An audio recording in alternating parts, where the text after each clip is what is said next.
Hi, everybody. Happy Tuesday. I hope you're having a wonderful day. Today is Tuesday, March 30th, 2021. And it's a very exciting day because we have recital confirmations and we're sending out a lot of information. But I also wanted to talk through a few things with you. So we're going to go through recital and rehearsals, mask breaks, and pictures. So a lot going on today. So we are confirmed for performances on June 11th and 12th. The location will be a theater in a CFISD high school. We don't have confirmation of a campus yet, but they confirmed that we can have one of them. We just don't know which one. So that information will go out in a few weeks when they have that figured out and let us know. We'll be sure to let everybody know as soon as we can. But June 11th and 12th, that's a Friday and Saturday for performances. June 8th through the 10th, we're also going to have rehearsals, but let's talk about the performances first. So to do everything we can to be COVID safe, but also make sure that we are really celebrating our dancers the way that we love to and including as much family as possible. We're running much smaller shows than normal. It'll be about 4 to 5 classes. They'll be 45 minutes long approximately. But every dancer will be allowed to bring 6 guests with them. So parents, grandparents, whoever y'all want to include. Every dancer will get their normal 6 guests, and we're really excited about that. We're so glad that CFISD is renting out those auditoriums again because they have 900 seats, and with every dancer bringing 6 guests will be less than 300 in the auditorium. So plenty of room for distancing, and we'll be sure to follow. CFISD is requiring that we follow all CDC guidelines. So whatever that is at the time, we will be sure to follow that to the letter, and we will give more information about that at the time. It changes every so often, so we don't want to give information about that too soon. But June 11th and 12th, make sure it's on your calendar. With the shows only being 45 minutes, we are running with an intermission, so I don't want any of y'all that have done this with us before and know how fast these things can run to stress out about it. We decided to put an intermission in there so that we can avoid the stress, and especially when we're trying to distance and keep other things in mind and COVID protocols and everything. I would just rather people have the time that they need to make sure that their dancer is changed than anything else. So that'll be really exciting, and we're just so excited that we can have all the audience, even at 25% or whatever it'll be. It's after the past year, I know that's so important that grandparents and things can come and celebrate their dancers. So very exciting. Now rehearsals, June 8th through 10th, we are going to run rehearsals on the stage. That is a really important time, especially for new dancers, to see the stage and get their bearings about them before it's the big show, before the grandparents are there and making a big deal, and we've got them in costume and makeup, and it's a lot going on. So we want to make sure they're comfortable on that stage.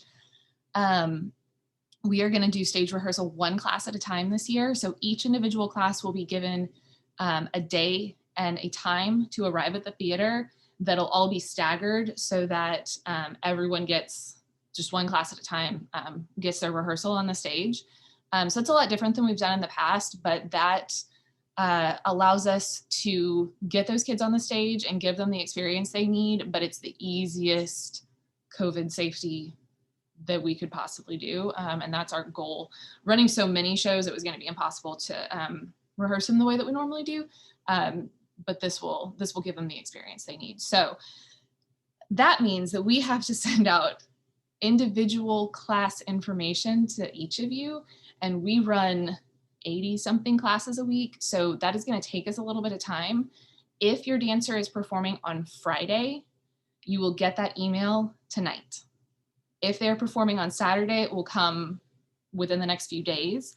But if you are performing on Friday, you will get that information tonight, because I want, if people need to, request a schedule at work or whatever, I want to make sure that they have that information as soon as possible. Okay, so I think that's it for recital. Very excited about that. Be watching your email. You'll get an email right after this video that kind of goes to the same information that I'm presenting in this video, but make sure you see that so that you can make sure that you're going to get the individual class information as well. Okay, so mask breaks. Starting April 5th, Monday, April 5th, right after Easter, we are going to start giving the kids mask breaks during class. We made this decision because, well, for several reasons. The most important of which is that the CDC has decreased the distancing requirements in schools from 6 feet to 3 feet. And we are not changing our distancing. We have kept the kids like 8-ish feet apart since last summer, whenever we came back from the original lockdown. And it's been really successful. We've had 0 community spread, and we feel really good about the protocols we have in place, and the kids are really used to it now. So as we approach recital, we want to make sure that they are learning to use their face, and we want to make sure that we are not requiring, some of the kids are so uncomfortable in their mask, we want to make sure we're not requiring things that are unnecessary. So we are going to give them mask breaks during class. If you do not wish to let us give your kid a mask break, we totally support that. We are going to have wristbands available at the door, and I wish I grabbed one. They're just those, like, you like wrap it around and stick it, that kind of wristband. What you'll actually do is put it on their mask so it's really visible to the teacher, and it's just a signal to the teacher this parent doesn't want their kid to take off their mask, and so then we remind the kid that they can't take off their mask, or to keep it on, and to keep it on correctly. So those will be available at the door starting Monday. We're staying in masks all this week to make sure we get the word out and everybody knows before we make the change. But starting Monday, we'll be giving mask breaks in class. So if you want your dancer to have their mask on the whole class, you just ask Miss Emily or whoever's at the door for a wristband, and we'll show you how to put it on their mask. And you can either do that every day that you come into class, or we can just hand you a stack of them if you want to take care of it before they walk in future classes. So teachers have the discretion to give mask breaks, but you can also make that decision for your dancer. We're gonna start sharing dances among classes. This is a really important part of show prep, is